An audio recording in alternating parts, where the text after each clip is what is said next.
जानकारी भाई कोरी तमाम महापुरुषों का सपना पूरा हो तो पूरी ताकत के साथ 45 मिनट तक अपनी कुर्सी नहीं छोड़ोगे, इसके लिए मैं मानता हूं अभी जो आज आप लोगों ने ताकत दिखाई है, जो कोई ताकत नहीं है, ये टेलर है। वो फिल्म कब दिखानी है? फिल्म कब दिखानी है? तो बस मान लो आज टेलर का आगाज किया, आने वाले समय में फिल्म दिखाने का मुझे कहा कि यदि एक पिता के 2 पुत्र हो और पिता अपनी संपत्ति पूरी एक ही बेटे को दे दे तो मैं दावा कर रहा हूं कि दूसरे बेटे से पिता पुत्र का रिश्ता जिंदा नहीं रह सकता। क्यों नहीं रह सकता? क्योंकि उस पिता ने अपने बेटे के साथ न्याय नहीं किया।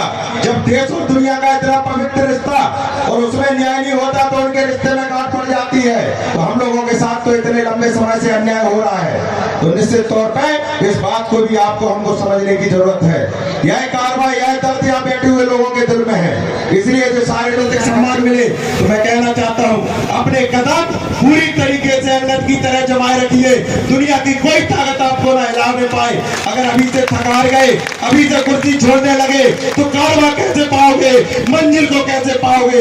इसलिए मैं आपसे कहना चाहता हूं कि जो भी मेरे साथी हैं, जो चाहते हैं कि बाबा साहब का सपना पूरा हो, जो चाहते हैं महात्मा ज्योतिराव फुले का सपना पूरा हो, जो चाहते हैं अन्य भाई होकर अवंती भाई लोधी, जानकारी भाई कोरी, तमाम महापुरुषों का सपना पूरा हो तो पूरी ताकत के साथ 45 मिनट तक अपनी कुर्सी नहीं छोड़ोगे। इसके लिए आएगा, प्यासे के पास समंदर भी आएगा। थक कर ना बैठना मेरे यहाँ बैठे हुए लोगों, क्योंकि आने वाले समय में यहाँ बैठे हुए लोगों को मंजिल भी मिलेगी और मंजिल का मजा भी इसमें समानता होगी। तो मैं मानता हूँ कि भिंड जिले की जो तस्वीर है, भिंड जिले की जो तकदीर है, निश्चित तौर पर वो राजनीतिक और सामाजिक और व्यवसायिक रूप से बहुत दूरी है दोनों भाइयों के बीच में। इसमें समानता आनी चाहिए, इसके लिए संघर्ष का आगाज हुआ है। पहले हम लोगों ने नीला रंग तय किया। हम लोग यहाँ जो लोग बैठे हैं ये सारे लोग इस देश के संविधान को मानने वाले लोग हैं।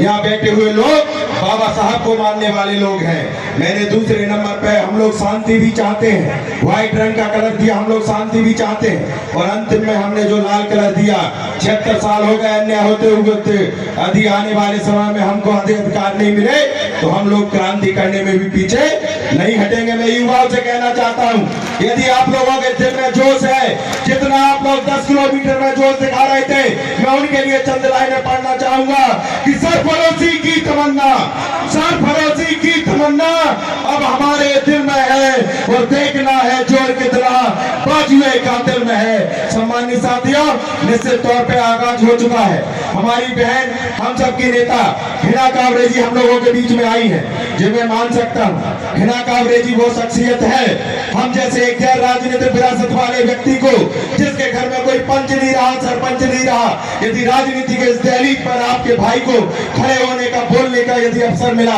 और मैं कह रहा हूँ कि राजनीति में मैं जो हिना कांवरे जी को मानता हूँ, मैं किसी को नहीं मानता। कोई भी परिणाम आ जाए, इनके सामने मैं किसी चीज को नहीं देखता। इसलिए मैं कहना चाहता हूँ आप सब लोग की भावनाएं भी दीदी के साथ जुड़ी होती है। 1000 किलोमीटर दूर से वो हम लोगों के बीच में आई। उनके भाई के शादी की एंगेजमेंट का कार्यक्रम था 5 तारीख को, लेकिन हम लोगों ने कहा दीदी हम सबकी भावनाएं हैं, भिंड दतिया के लोगों की भावनाएं हैं कि आप लोग यहाँ आकर हम लोगों के साथ जो अन्याय हो रहा है उसको ताकत और शक्ति बल देने का काम करें। निश्चित तौर पर दीदी हम लोगों के बीच में आई है और मैं आप लोगों से कहना चाहता हूँ यह एक आगाज है। वो मैंने कहा था तमाम हमारे मित्र साथी थे, वो गाँव-गाँव गली-गली जयंतियां के भंडारे करवाने का काम कर रहे थे। मैंने लोगों से कहा 2025 में आज आप लोगों के बीच में इस जयंती के लिए बुलाया था। 25 में जनगणना होनी है, 26 में परसीमन होना है और 28 में चुनाव होगा। मैं आप लोगों से कहना चाहता हूं जो 28 का चुनाव होगा, मैं उससे पहले मैंने कहा जो जनगणना होगी, जिस देश में पेड़ पौधे पशु पक्षी जीव जंतु तमाम लोगों की जनगणना होती है, लेकिन मैंने कहा यहाँ बैठे हुए लोगों की कोई जनगणना नहीं होती। इसलिए आज ज्ञापन के माध्यम से सरकार को भी चेताने का काम करूंगा कि जो जनगणना हो रही है उस जनगणना को जातिगत जनगणना के रूप में किया जावे। दूसरा, जिस तिराहे से अपन लोगों ने कार्यक्रम की शुरुआत की थी, उस तिराहे पर हम लोग चाहते हैं माता सावित्रीबाई फुले की तस्वीर वहां पर स्टेचू लगाई जाए। तीसरा, हम लोग चाहते थे जो तमाम लोगों ने हम लोगों को गुमराह करने का काम किया, लोगों ने बड़ी रैलियां कराई ग्वालियर में कि माता राष्ट्रपिता ज्योतिराव फुले के नाम पर छुट्टी होगी, लेकिन उन लोगों ने भी छुट्टी के पीछे धोखा करके ऐच्छिक अवकाश का नाम दे दिया। मैं चाहता हूं इस ऐच्छिक अवकाश को सरकार शासकीय अवकाश घोषित करे, जिससे यहाँ बैठे हुए लोग इस समाज के लोगों के इतिहास को जाने, इस समाज के लोगों की ताकत को जाने। इन सारी चीजों को लेकर हम लोग आपके दरवाजे पे रोड नहीं बनवा सकता, मैं आपके दरवाजे पे हेडपंप नहीं लगवा सकता, मैं आपके दरवाजे पे बिजली के खंभे नहीं लगवा सकता, लेकिन मैं इतना विश्वास दिलाना चाहता हूँ जो लोग यहाँ आए हैं, जिनने हमें ताकत देने का काम किया, यदि उनके मान सम्मान पे बात आई तो सबसे पहले मान सिंह कुशवाहा उस लड़ाई में आगे खड़ा होगा। राज भी चले जाएंगे, पीछे हटने का काम नहीं करूंगा। मैंने कहा है मुझे दर्द यहाँ खड़े हुए लोगों का है, मुझे दर्द यहाँ बैठे हुए लोगों का है। आप लोगों के जो दिल में कसक है वही मेरे दिल में कसक है। जो बातें मैंने गांव-गांव जाकर कही वो बातें भले मंच से नहीं कह पाया हूँ, क्योंकि मैंने कहा कि गलतियां पहले भी होती रही। जो बातें मंच से होनी चाहिए थी वो हम लोगों ने घर में घुस-घुस के की, और जो बातें घर में घुस-घुस के होनी चाहिए थी वो बातें मंच से की, लेकिन मैंने ऐसा यहाँ नहीं किया। जो बातें घर में घुस के करनी चाहिए थी घर में घुस के की, और जो बातें मंच पे करनी चाहिए थी वो मंच पे की। इसलिए मैं आप लोगों से कहना चाहता हूँ, भावना को आप लोग समझते हो, ताकत को आप लोग समझते हो, पूरी ताकत के साथ, पूरी ईमानदारी के साथ भाई अशोक सिंह जी, मान सिंह जी गुजरात से हम लोगों के बीच में, तमाम लोग देवेंद्र हमारा पंजाब से, तमाम लोगों ने अपने व्यापार धंधे बंद कर दिए। इन्हें समाज का दर्द है। मैंने क्या कहा, आदमी सोचता है खेत नहीं, मैंने क्या कहा कि सत्ता के पीछे भागना पड़ेगा।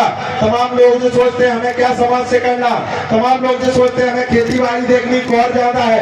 मैंने जो कहा कि देश दुनिया में बिगड़ सत्ता के पत्ता नहीं हलता। आप लोग कितना भी पैसा कमा लेना, यदि राजनीतिक रूप से कमजोर हुए तो 2 मंजिल 3 मंजिल कोठी के सामने भी थाने से एक छोटा सा दीवाना अगर आपकी बेइज्जती करके चला जाएगा, आप अपना सम्मान नहीं बचा पाओगे।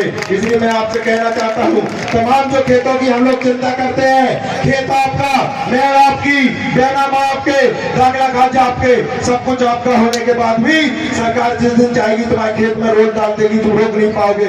सरकार जिस दिन चाहेगी तुम्हारे खेत में बिजली के खंभे करवा देगी, लेकिन ये सत्ता की जरूरत होती है, वो सत्ता संघर्ष से मिलेगी, संघर्ष संगठन से शुरू होगा। मैं